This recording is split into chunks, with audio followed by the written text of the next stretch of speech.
Te lo agradezco porque sé que escogiste la buena parte y porque decidiste venir a escuchar de la palabra. ¿Cómo están los hinchas de Boca? ¿También? Bueno, sí me gusta.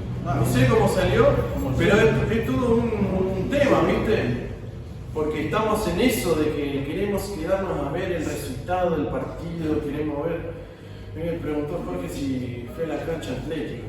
¿Qué es la cancha Atlético? Si con el Atlético ni gana, cada vez fuera peor. Y ayer estamos hablando que parece que conviene ir a ver el Deportivo, que juega un poco más al fútbol. Así que, bueno, creo que el Señor va a obrar en nosotros cuando disponemos en primer lugar, escuchar su palabra. ¿Se acuerdan la semana pasada lo que vimos? El título que vimos es ADN. ¿Se acuerdan? Vimos que nuestro espíritu dentro de nuestro ser tiene toda una información de quiénes somos delante de Dios. Y muchas veces erramos en nuestras vidas cristianas o nos desviamos o por ahí pasamos momentos donde nos desenfocamos, nos desencontramos, nos desanimamos por las pruebas que nos llegan, pero nos suceden estas cosas porque andamos con una identidad media olvidadiza, nos olvidamos de recuperar quiénes somos. Y una de las cosas que había marcado era que el apóstol Pablo le presentaba a Tito quiénes éramos y qué hacíamos, pero cuando terminaba en el último versículo, le decía, en el versículo 7, le decía que debían insistir con firmeza para no errar, porque estamos hechos adentro, estamos forjados de una historia genética, de una información. Nosotros mismos, nuestro espíritu tiene una fortaleza interna de que somos hijos de un Dios que venció todas las cosas. Entonces, cuando contamos con eso, cuando recuperamos con eso, tomamos coraje y podemos pelear, podemos seguir, podemos luchar, podemos disfrutar en medio de la prueba, de la oscuridad, podemos seguir el camino del Señor a pesar de un montón de cosas. Pero no me voy a detener hoy en eso, tengo el tiempo limitado. Mateo, voy a poner un instrumental. Y les quiero recordar que la identidad, vamos a resumir muy rápido todo y vamos a hacerlo muy rápido. Me dijeron que tengo que hacerlo un poco más corto los temas y me parece que está bien. Quiero ir siendo bien puntual en lo que voy diciendo. La identidad se resumía, nosotros como hijos de Dios tenemos que saber que para poder dar respuesta a diferentes situaciones tenemos que respondernos dos preguntas, siempre. ¿Quiénes somos? ¿Y qué hago?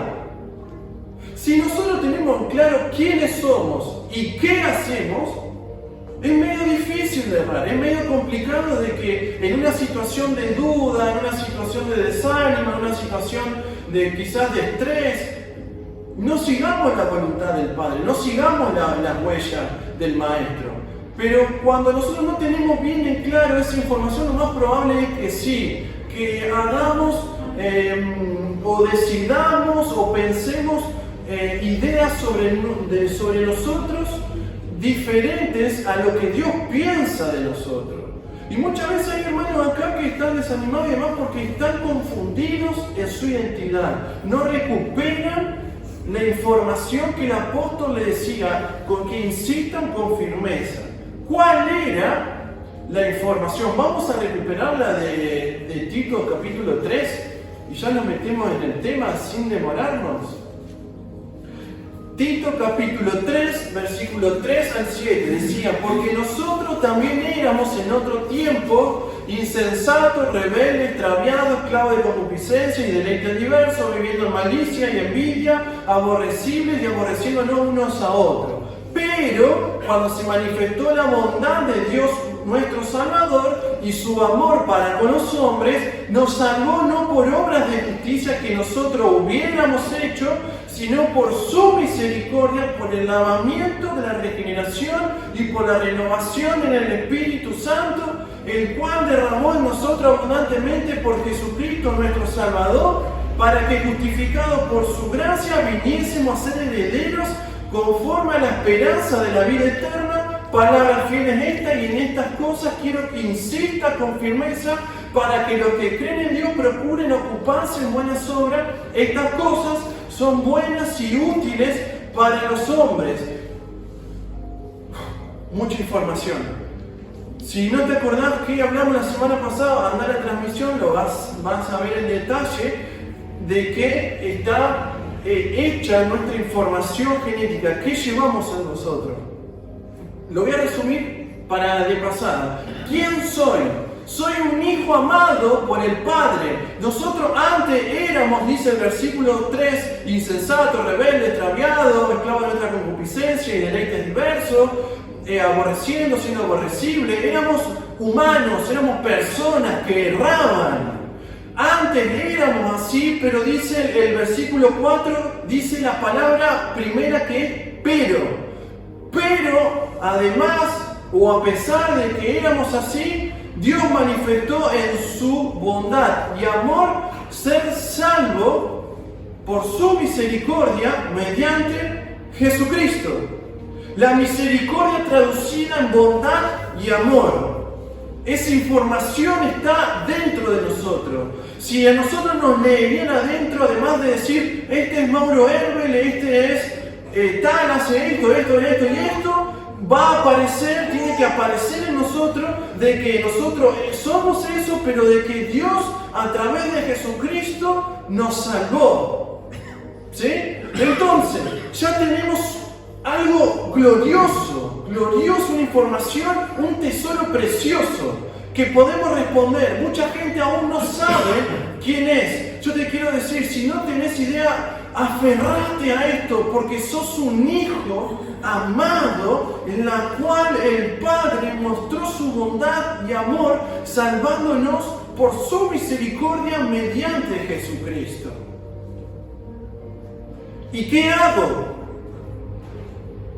También soy hijo, pero ¿cómo me sigo definiendo? ¿Cómo actúo diferente? Ya que soy hijo, y decía el versículo 8, que también somos herederos de un rey, conforme a la esperanza de vida eterna. ¿Qué quiere decir? De que siendo hijo y heredero vamos a disfrutar de nuestra herencia en el cielo.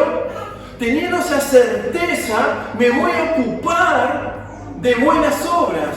Y ocuparme de buenas obras significa que me voy a ocupar de las buenas obras que me plantea mi información genética de ser un hijo, de las buenas obras que hace el Padre Celestial, el Rey de los cielos en nosotros, y que por lo tanto podemos hacerlo. Porque buenas obras hay un montón, te la va a enseñar la escuela, la familia, te la va a enseñar tus amigos, no sé, la gente del trabajo. Las buenas obras están por doquier y hay gente que hace mejores obras que las que hacemos nosotros todos los días. Pero a pesar de eso y de que haya mucha gente con muchas ideas y diversas obras, todas buenas, nosotros tenemos una buena obra para hacer que dice que es útil en el versículo 8, y que es hacer las obras de nuestro Padre, que por eso se dignó poner su Espíritu en nosotros, para que nos sea fácil hacerla. Siempre aprendimos que teníamos que, ya vamos a ver, porque hoy es central lo que te voy a contar. Siempre aprendimos que, por ejemplo, yo me acuerdo en otros años en la RJC, por ahí estaba bien, pero también caíamos en un error con los adolescentes. Hacemos concursos incentivando a que lean la lectura, que se habitúen, que lo tengan como un hábito, que tengan la disciplina de leer la palabra. Y era una presión que le metíamos para que lean, y los chicos no tenían ganas de leer la palabra. Y hay veces que no tenés ganas de leer la palabra, que estás seco adentro, no tenés ganas, no querés entrar. Y no es porque estás enojado con él, no tenés ganas.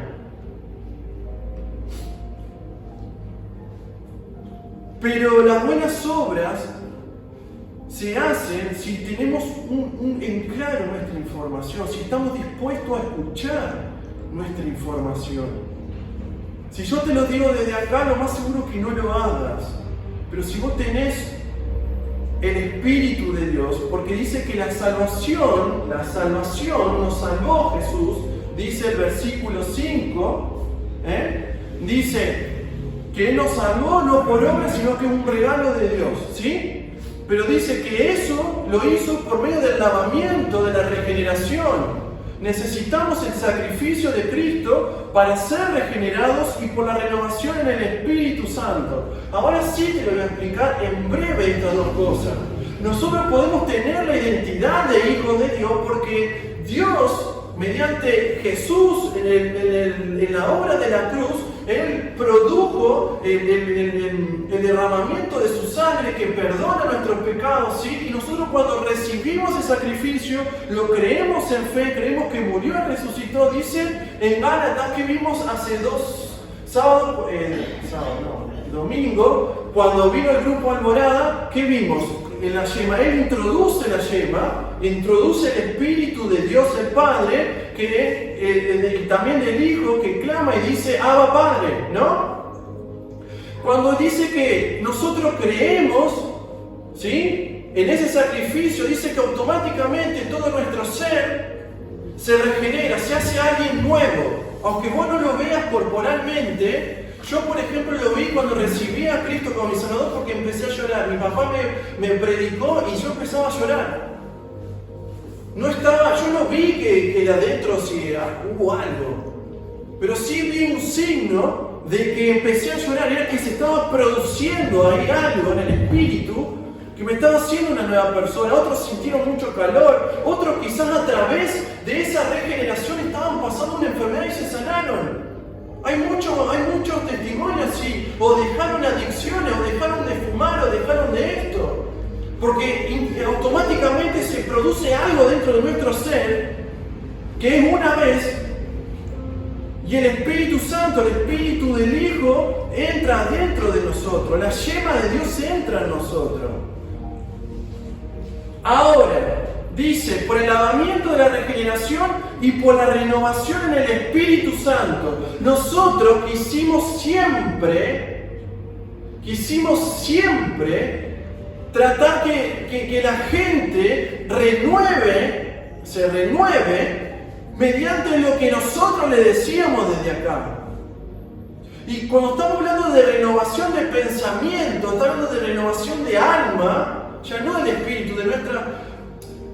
Si nosotros tenemos pensamientos equivocados, vamos a actuar mal. Si tenemos sentimientos equivocados, vamos a actuar mal. ¿Sí? Ahora, el apóstol separa, dice que la regeneración es una cosa, el espíritu está dentro nuestro, pero también hay una renovación que se tiene que hacer constantemente. Muchas veces la iglesia ha caído en esto, que ha tratado de renovar los pensamientos, diciéndote no hagas esto, tenés que hacerlo así, cumplir así, y no había fruto. ¿Por qué? Porque era la renovación mediante nuestras ordenanzas, mediante la iglesia. Pero si nosotros queremos ver cambios en nuestras mentes, que a veces tenemos pensamientos torpes sobre ideas equivocadas, fantasías equivocadas, sentimientos equivocados sobre ciertas situaciones, la renovación no se va a dar porque yo te haga un concurso, porque yo te haga una reunión especial para que vos te sientas cómodo, o te haga una presentación con imágenes para que vos te sientas bien. La renovación verdadera de nuestros pensamientos, de nuestra alma completa, se va a dar en el Espíritu Santo, dice. Entonces, Dios nos regenera, pone su espíritu para que nosotros desde adentro nos renovemos. Yo no te voy a decir nunca más, no lo malinterpretes, que leas la Biblia. Te tiene que salir de adentro. Yo no te voy a joder, no es malas palabras, a que vengas a Cristo, tiene que salir de adentro. Cuando yo veo que la gente está floja, es porque no está recuperando su información genética, para así decirte, y la renovación que está haciendo de sus pensamientos no es en el espíritu, es mediante la obligación, es mediante lo que yo te digo.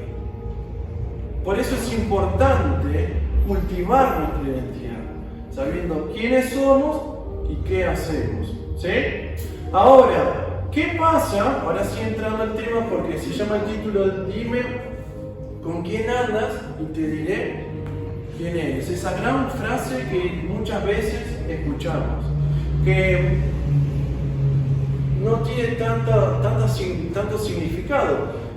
Mi papá me sabía decir siempre, pájaros del mismo plumaje vuelan juntos. También, porque a veces con quién nos juntamos van a definir quiénes somos. Vos podés ver a mí, me podés definir y vas a encontrar que muchas de mis rasgos, de mis gestos, de cómo hablo, de cómo no hablo, lo tenés que ver replicado en mi familia o lo tenés que ver replicado en los círculos dominantes. Y así nosotros, ¿sí? Ahora, ¿cómo hacemos con nuestra identidad? ¿Cómo hacemos con nuestra identidad de quiénes somos, qué hacemos, cuando allí afuera la mayor parte de nuestro tiempo nos encontramos con personas que no son cristianas? Cuando en el laburo somos el único cristiano, cuando estudiamos somos el único cristiano, cuando estamos con nuestros familiares quizás somos el único cristiano. ¿Cómo hacemos para que nuestra identidad en los momentos clave, cuando nos están pulsando, ¿sí?, no desertemos, no nos desviemos? Porque si nosotros no tenemos claro quiénes somos y qué hacemos, bueno, más probable es que hagamos cosas incoherentes o cosas fuera de la voluntad de Dios. Pero como la serie se trata siguiendo las huellas del Maestro, vamos a ver esto porque Jesús vivió crítica, vivió dudas. Jesús se movió en un mundo donde no había nadie con la genética de Jesús, porque Él era el Hijo de Dios. Todo el tiempo, las 24 horas, se rodeó con gente humana que muchos le seguían, muchos le rechazaban, muchos le dudaban, muchos le hacían burla o tenían muchos prejuicios, ¿no? Vamos a recuperar el versículo de 1 Pedro, capítulo 2, versículos 21 y 23, porque es lindo saber que el apóstol Pedro, muchos años después, recuperando la vida de Jesús, dice semejante frase, dice, podríamos hacer una predicación de esto solamente, pero dice, pues para esto fuisteis llamados, nos dice a nosotros. Dice que Cristo padeció por nosotros, dejándonos su ejemplo para que sigamos su pisada. Ahora, el cual no hizo pecado, ni se halló engaño en su boca. Y el 23 para nosotros, lo que vamos a ver hoy. ¿Quién cuando le maldecían no respondía con maldición? Pero entonces, ¿cómo hizo Jesús para no errar cuando la gente que se rodeaba le maldecía? Cuando dice padecía, no amenazaba, sino encomendaba la causa al que juzga justamente. ¿Cómo puede hacer Jesús que recibiendo, yo imagino a Jesús estando ahí, recibiendo dardos de todos lados, no respondía, sino que encomendaba? Un secreto tenía Jesús, más allá que tenía la divinidad, que era el Dios mismo. Pero si Él dejó su ejemplo para que sigamos su pisada, vamos a encontrar cuál era el secreto para que las críticas, para que los argumentos, para que los prejuicios de la gente no nos afecten en la semana. Vamos a ir viendo, vamos a ver algunos ejemplos. ¿Están ágiles con la Biblia? ¿O tienen los dedos fríos? Yo tengo calor en la oreja, así que deben estar con los dedos calientes. Vamos a buscar Mateo 13, 54 al 58. Vamos a ir leyendo algunos pasajes donde Jesús se encuentra con la gente y vemos cómo la gente difiere en el pensamiento de quién era Jesús.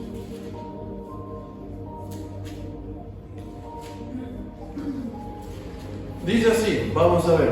Y venido a su tierra le enseñaban la sinagoga de ellos, y de tal manera que se maravillaban y decían, ¿de dónde tiene esta sabiduría y estos milagros?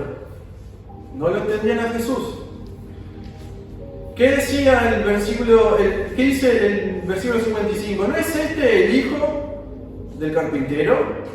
¿No se llama su madre María y sus hermanos Jacobo, José, Simón y Judas? ¿No están todas sus hermanas con nosotros? ¿De dónde pues tiene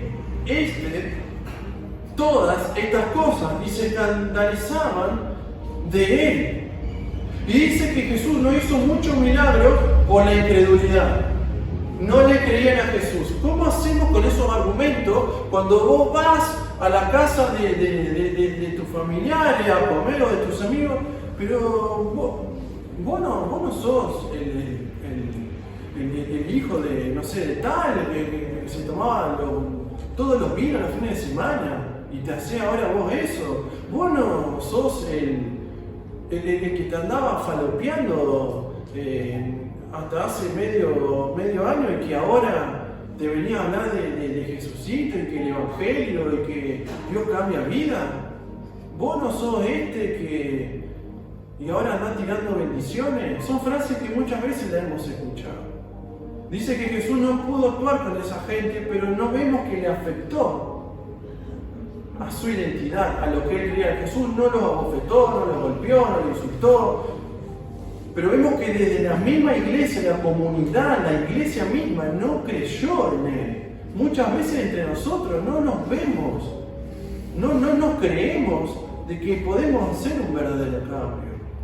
Y en lugar de alentar al hermano, lo hundimos con prejuicios y con incredulidad. No, este no va a cambiar más, este es un cerrado, aquel no siente nada, aquel le encanta dormir en la casa, aquella hace cualquiera, aquel va a venir así. Y en lugar de alentarnos,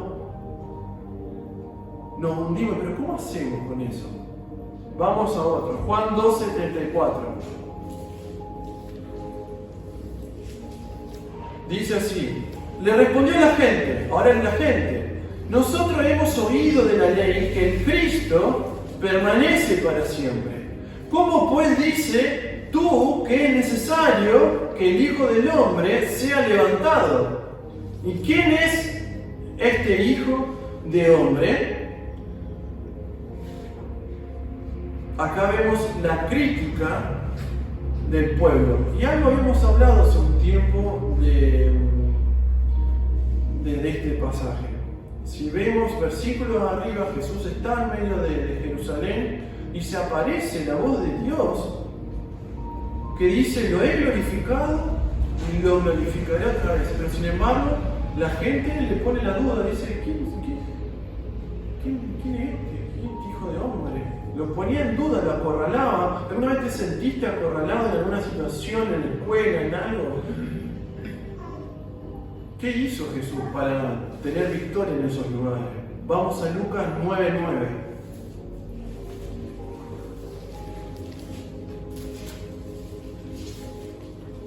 Dice así: dijo Herodes: a Juan yo le hice decapitar. ¿Quién pues es este de quien oigo tales cosas? Y procuraba verle.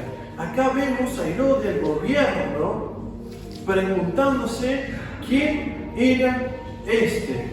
Seguramente había confusión, pero Jesús habrá recibido esta noticia, porque dice que después que murieron los apóstoles le contaron lo sucedido a Jesús. Pero no vemos que Jesús se fue y lo enfrentó, pero recibió incluso dudas hasta del gobierno. Dudó de que Jesús sea Jesús. Vamos a Marcos, capítulo 3, versículo 11, y vamos a ver incluso que los espíritus inmundos reconocían a Jesús. Y los espíritus inmundos, al verle, se postraban delante de él y daban voces diciendo: tú eres el Hijo de Dios. Incluso hasta lo sobrenatural, en lo espiritual, Jesús recibía voces, incluso desde la oscuridad, que le reconoció y dice que Jesús lo reprendieron y lo hacía callar. Ya vamos a hablar de eso pronto, un momento.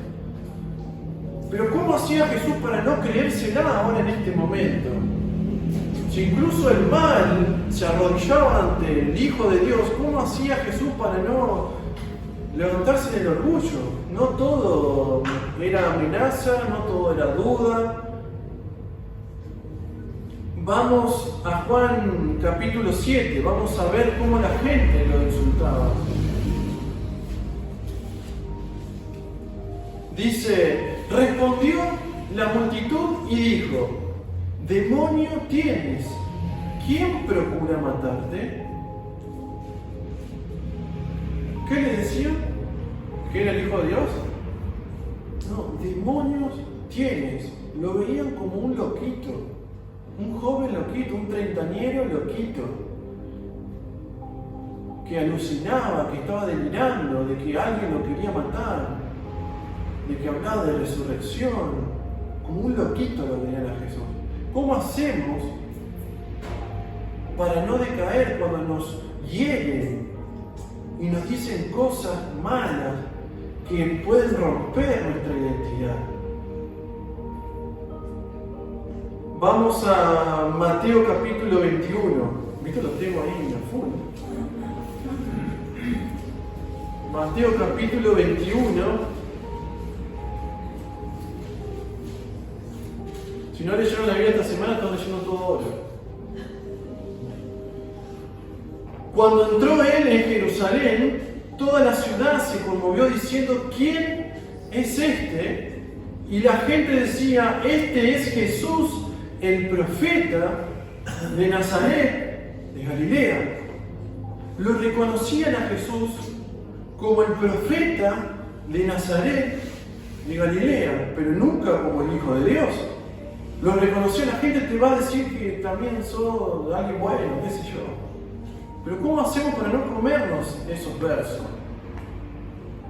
Y vamos a Juan, bueno, ya no busca tanto, pero ahí les mostré una variedad de cómo la gente va mostrándose, cómo va diciendo, cómo le va con prejuicios, con sus ideas, va tratando de definir a Jesús. Versículo 19 dice, y le dijo la mujer, Señor, me parece que tú eres profeta. ¿Por qué hoy quiero tocar esto? Porque nosotros recibimos la identidad inicial de hijo, ¿sí? A medida que va creciendo un bebé, va siguiendo a sus padres, todos lo sabemos a esto. Y a nuestros hermanos, si tenemos familia grande. Y al igual que en la crianza que nosotros recibimos, ¿sí? El Espíritu Santo se guía, se alimenta por la voz de familiares y de su Padre. ¿Me siguen? Ahora, ¿qué pasa una vez que recibimos esa identidad de hijo, que nos reconocemos como tal, que tenemos ese documento que dice que tal es hijo de Dios? ¿Qué pasa cuando a medida que crecemos, que venimos a la iglesia, que empezamos nueva la rutina, nos empezamos a encontrar con estas voces que dudan de quiénes somos, de que nos definen mal? Muchas veces nos encontramos con lugares o que hablamos con gente que vos le querés hablar de Dios y te hablan, que piensan que vos le estás hablando de la religión. O a veces gente que se dejó de juntar con vos porque vos vas a la iglesia. ¿Cómo hacemos para que eso no nos destruya, nos fortalezca, siga? Porque incluso si vamos y vemos que Jesús fue hasta la muerte y se le burlaron a Jesús, diciéndole que si era el Hijo de Dios, que se baje de la cruz, si tenía tantos poderes para hacer. ¿Cómo hacemos para no caer a todo eso? Por eso, como vimos, puede haber muchas voces como esta mujer última que le dice, después de haber escuchado ahí, hablado con Jesús, Señor, me parece que tú eres profeta. O vamos a ver gente que le dijeron, tú tienes demonio. O gente que decía, este es el hijo de José el carpintero, el que me estafó con la silla y la mesa, cobrándome fortuna, me la mira y yo te pedí la robo, la mesa. No creo que haya sido así. José era justo, no digo eso del jueves. José era justo. Pero ¿cómo hacemos cuando nos encontramos con tantas voces?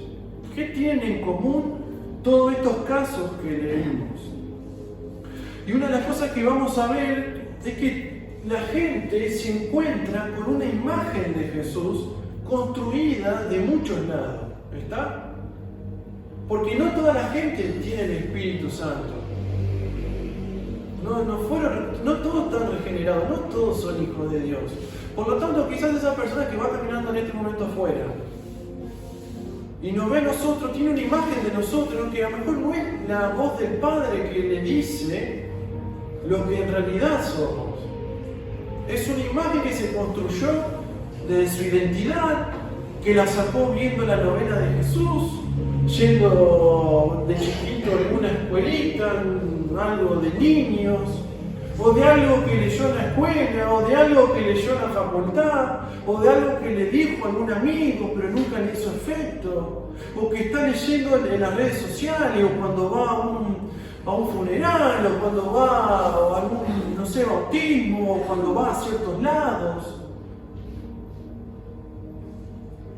Yo veo que Jesús conocía, como dice en Juan, que Jesús conocía de los corazones de ellos, por lo tanto no se fiaba, por lo tanto no escuchaba lo que decían ellos.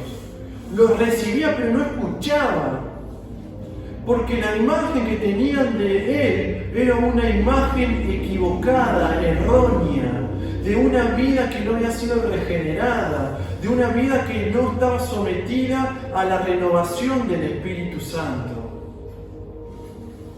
Por eso es importante que nosotros no tengamos una identidad errónea, para que en los momentos crueles, en los momentos dolorosos, cuando viene esa gente a contenernos, a abrazarnos, podamos filtrar qué vamos a escuchar. Si vamos a escuchar a ese que es un re amigo, o un re familiar, que re está ahí, pero a lo mejor, por no conocer de Dios, nos da una solución equivocada, que nos puede decir: seguí tu corazón, la vida se vive una vez, después seguí a la iglesia, hacelo. Tantas cosas que podemos escuchar por ahí. Por eso el apóstol Pablo le decía a Tito, que Tito insista, que se meta, y que se meta en la vida de las personas y que les diga que recuperen eso de quiénes eran. Porque cuando nosotros sabemos quiénes somos y para qué estamos hechos, no vamos a construir imágenes, no vamos a renovar nuestro pensamiento desde la televisión, desde la gente, de lo que dice, sino desde otros lugares, que es el que Dios propone. Jesús no vino a mostrar su poderío, hacer milagros, prodigios y señales. Que los hizo, los hizo. Jesús vino a revelar la misericordia traducida en bondad y amor y manifestada en la gracia de poder recibir salvación mediante la fe de aquellos que en Él creen. Jesús, en otras palabras, vino a poner una yema en tu vida, en un huevo que no tenía yema. Y así como muchos dudaron, rechazaron, insultaron la identidad de Jesús, otros la reconocieron como esta mujer. También hay otra situación. Vamos a Cesarea de Filipo, en Mateo 16:16. Lo lleva aparte antes de la resurrección, porque los discípulos iban a tener que estar sometidos también para seguir a su maestro. Iban a estar sometidos a una prueba muy dura, que era la prueba de la cruz. Iban a tener que aguantar, iban a tener que resistir, iban a tener que soportar y seguir para seguir luchando.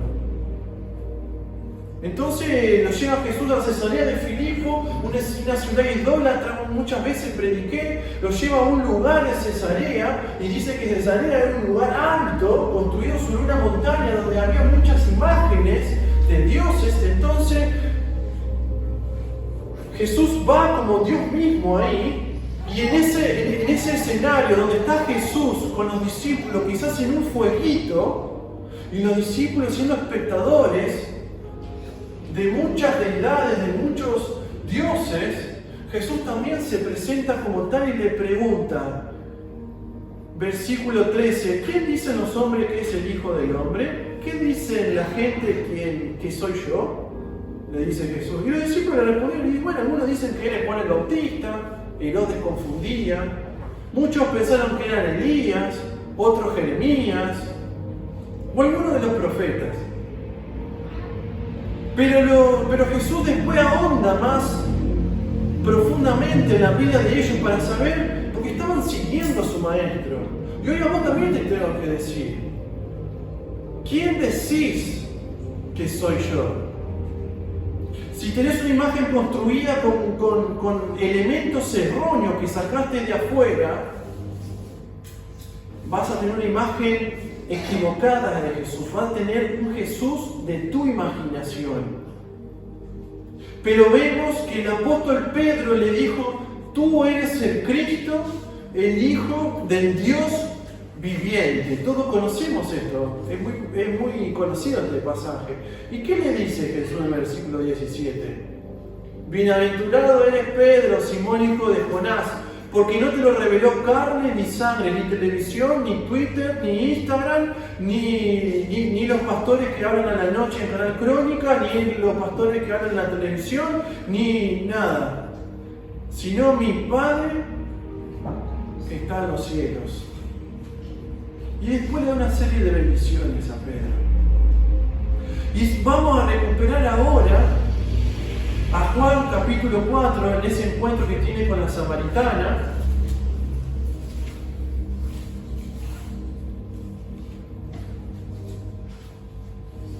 Versículo 21. Cuando Jesús en ese encuentro a la mujer samaritana le dice muchos aspectos de su vida, leímos antes que la mujer samaritana le dice, Señor, me parece que tú eres profeta. Y leemos ahora el versículo 21. Jesús le dijo, mujer, créeme, que la hora viene cuando ni en este monte ni en Jerusalén adoraré al Padre. No importa la iglesia, no importa el sistema que vos te hagas, que qué sé yo, no sé. Va a llegar un momento donde dice, vosotros adoraréis lo que no sabéis. Nosotros adoramos lo que no sabemos, porque la salvación viene de los judíos. Pero ahora. Mas la hora viene y ahora es, ahora. Cuando los verdaderos adoradores adorarán al Padre en espíritu y en verdad. En la regeneración y en la renovación que se hace por medio del Espíritu. ¿Sí? Porque también el Padre, tales adoradores busca que le adoren. Dios es Espíritu y los que adoran en Espíritu y en verdad es necesario que le adoren. Entonces muchas veces renegamos nosotros tratando de decirle, nosotros somos, la iglesia a veces termina siendo como una niñera. ¿Sí? Cuando estás pegando la niñera, a veces yo nunca fui niñero, no sé, niñero. Pero la niñera no tiene el contacto que tiene un padre o que tiene una madre. Trata más por la fuerza, ver en esto, estudiar esto, ver cómo da para la comida, esto, qué sé yo. Y a veces la iglesia está así como tratando como una niñera, de que los chicos crezcan. Y los chicos a veces dan ahí, tienen un lío los chicos. Los hermanos de la iglesia tienen un lío y nosotros estamos, tenés que leer la Biblia y siempre el devocional. ¿Por qué no están viendo a la iglesia? Y estamos así, viste, como el bebé ese que no quiere comer la comida y le hace la lechita con la cuchara y ya le hace el sonido y todo. Y luego el bebé estaba así, nada. Porque el Señor Jesús le está diciendo que el Padre está buscando gente que le adore en espíritu y en verdad. Solamente todo lo que viene del Padre, todo lo que viene del Espíritu, es lo que vale. Y ahora vamos a ver cuál es la diferencia de todo este ejemplo. Jesús oía a la gente, oyó las críticas, las dudas, pero Jesús se deleitó de aquellos que lo podían escuchar con los oídos de la fe, que podían verlo con los ojos de la fe, que sus palabras eran las palabras del Padre. ¿Por qué se producían milagros? ¿Por qué se producían cosas en las personas? Porque las personas que se acercaban por fe y le decían algo a Jesús en medio de por fe, Jesús escuchaba, se conmovía, actuaba a favor de ellos, pero no actuó con aquellos que le dijeron cosas.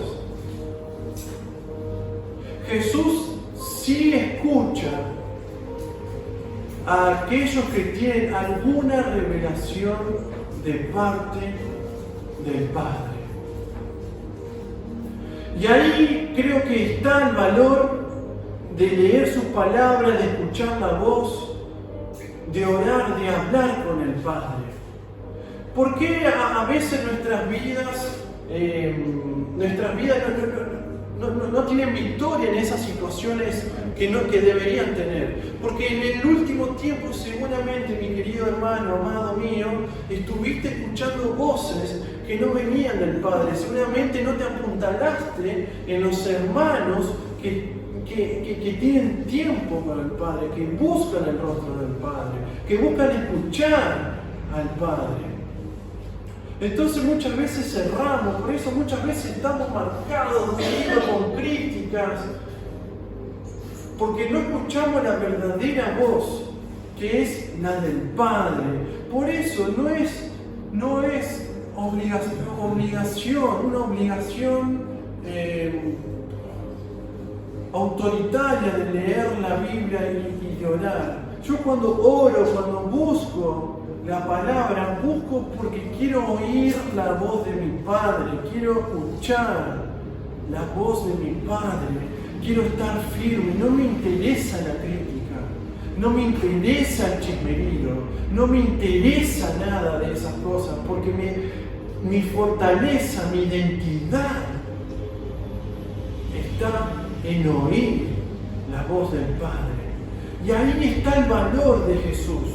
Fíjate Jesús cómo tenía su identidad bien firme, que en Juan 5:20 dice, escuchá lo que dice, porque el Padre ama al Hijo. Él sabía que era un Hijo amado y le muestra todas las cosas que Él hace y mayores obras que ésta le mostrará, de modo que vosotros os maravilléis. Porque como el Padre levanta a los muertos y les da vida, así también el Hijo a los que quiere dar vida. Porque el Padre a nadie juzga, ama al Padre, sino que todo el juicio lo dio al Hijo, para que todos honren al Hijo como honran al Padre. Y dice Jesús, versículo 24, de cierto digo, que el que oye mi palabra y crea que me envió, tiene vida eterna y no vendrá condenación, mas ha pasado de muerte a vida. Vamos al versículo 30. Dice, no puedo yo hacer nada por mí mismo, según oigo, así juzgo, y mi juicio es justo, porque no busco mi voluntad, no busco la voluntad de los que dicen las demás personas, sino la voluntad del que Él me envió, que es la del Padre. Entonces, podemos saber quiénes somos cuando nos empapamos con la voz del Padre. ¿Por qué Jesús no escuchó las críticas? ¿Por qué se fue? ¿Por qué no le interesó estar en la incredulidad, en el rechazo? Porque su verdadera identidad estaba refugiada y se alimentaba de la voz de su papá. Al igual que un niño que se alimenta y que necesita el ejemplo del Padre, necesitamos nosotros el ejemplo y escuchar la voz de nuestros padres y de nuestros hermanos. Es importante, no te vengo a hablar chamullo acá. Te vengo a mostrar que necesitas ver, escuchar al Padre para que tu vida tenga éxito, tu vida sea de bendición. Versículo 37, también el Padre que me envió ha dado testimonio de mí. Nunca habéis oído, esto a la gente, escuchad, esto es a la gente que rechazó. También el Padre que me envió ha dado testimonio de mí, y nunca habéis oído su voz, ni habéis visto su aspecto, ni tenéis su palabra morando en vosotros, porque a quien Él envió vosotros no creéis. La gente de allí afuera no te tiene que hacer daño en la crítica, porque no tienen la palabra del Padre. Tampoco tienen su voz, tampoco tienen nada del Padre, ni lo vieron como nosotros lo vimos. Entonces, ¿qué importa lo que digan los otros.